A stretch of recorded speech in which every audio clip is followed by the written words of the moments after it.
Oi, gente, tudo bem? Bom, iniciando aqui o primeiro vídeo, primeiro de 6, tá? Aqui nessa sériezinha sobre evidência científica e tipo de estudo. Vou abordar com vocês aqui no IGTV de uma forma mais rapidinha, um pouquinho mais explicado, de o que é evidência científica, o que é viés de pesquisa, quais são os principais tipos de estudo, e que a gente tem que levar em consideração na hora de tomar a nossa decisão clínica, na hora de escolher um artigo para o nosso TCC, para montar uma aula, uma apresentação, como que a gente vai identificar de fato se aquele trabalho ele é bom ou é ruim, tá? Então vamos começar. Primeiro de tudo, o que é evidência científica? Né? Quando a gente começa a buscar artigos, buscar trabalhos, a gente percebe que tem vários tipos de artigo e vários tipos de trabalho que foram executados, né, naquelas publicações. Então, o que a gente tem que levar em consideração? O nível de evidência científica. E o que é isso? É o quanto aquele trabalho se aproxima da nossa decisão clínica. Se a gente quer aplicar aquele conceito dentro do consultório com o nosso paciente, a gente precisa entender se aquele trabalho ele está apto a ser aplicado clinicamente, tá? E isso é o que vai definir isso é o nível de evidência científica que ele apresenta. E aí, quando a gente começa a pesquisar sobre evidência científica, a gente começa a achar também, às vezes, alguns comentários a respeito de viés de pesquisa. E o que é viés de pesquisa? Viés de pesquisa é uma distorção de resultado. Então, um trabalho que poderia ter um nível de evidência científica maior, ele acaba tendo uma evidência menor, porque durante a sua execução aconteceu algum problema, teve quebra de sigilo, ou foi feito algum procedimento duvidoso, e com isso a gente não pode levar ele tanto em consideração para tomar nossa decisão clínica, tá? E aí o que a gente tem?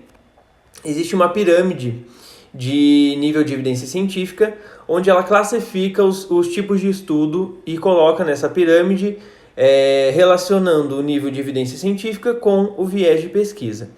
Essa é a pirâmide mais clássica. E por que ela é clássica? Porque ela é estática, tá? Mais pra frente eu vou abordar com vocês a nova pirâmide, como ela se relaciona em relação aos estudos.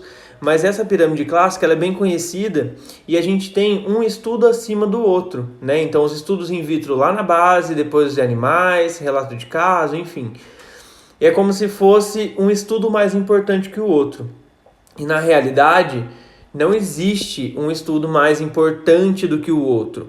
O nível de evidência científica é aquele que vai trazer para a decisão clínica, ok, mas todo o trabalho é importante, tá? Então, voltando aqui na pirâmide, a gente tem, por exemplo, os estudos in vitro, que são os estudos realizados em laboratório, sem contato com qualquer tipo de vida humana ou animal, naquela aplicação, né? A gente não pode desconsiderar esse trabalho. Esse trabalho é um trabalho que vai dar base para outros trabalhos.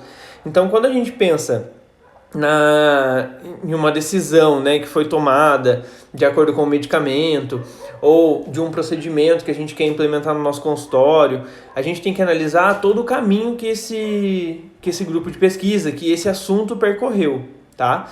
Então a gente tem, por exemplo, os estudos in vitro que dão base para estudos em animais. E a partir daí, depois que testou no laboratório deu certo, testou no animal deu certo, aí começa a testar nos humanos.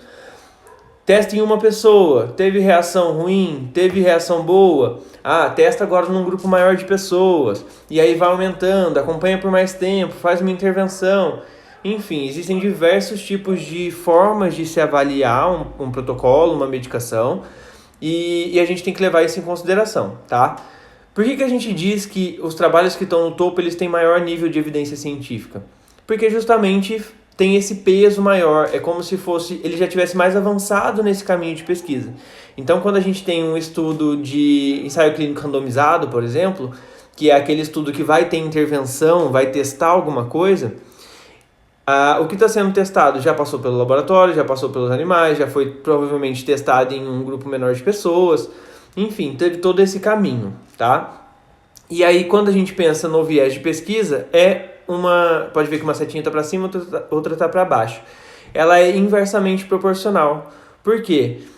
Se a gente considera que aquele ensaio clínico que teve intervenção, ele ocorreu da maneira como foi planejado, seguindo a metodologia correta, respeitando o código de ética, ele conseguiu ter um nível de evidência científica maior, ele não teve distorção na sua execução.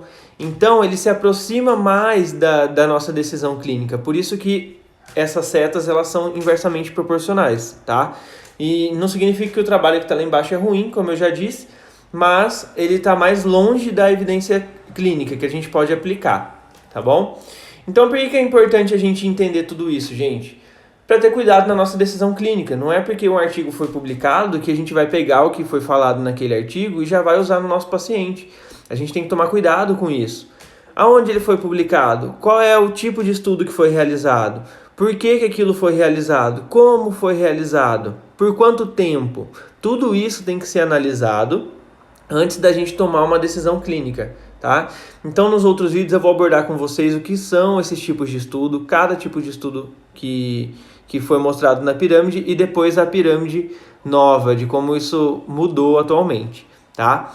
Então, pessoal, esse foi o primeiro vídeo dessa série. São 6 vídeos rapidinhos aqui no IGTV para a gente ter uma noção, um apanhado geral de como funciona essa parte de evidência científica e esse tipo de estudo, tá bom? Se você ficou com alguma dúvida, pode comentar aqui ou me mandar no direct. Se você gostou, deixa um curtir aí para a gente saber e movimentar esse Instagram para alcançar cada vez mais pessoas e compartilhar cada vez mais o conhecimento. Tá bom? Então, se ficou alguma dúvida, só falar comigo. Tchau, gente. Obrigado pela atenção.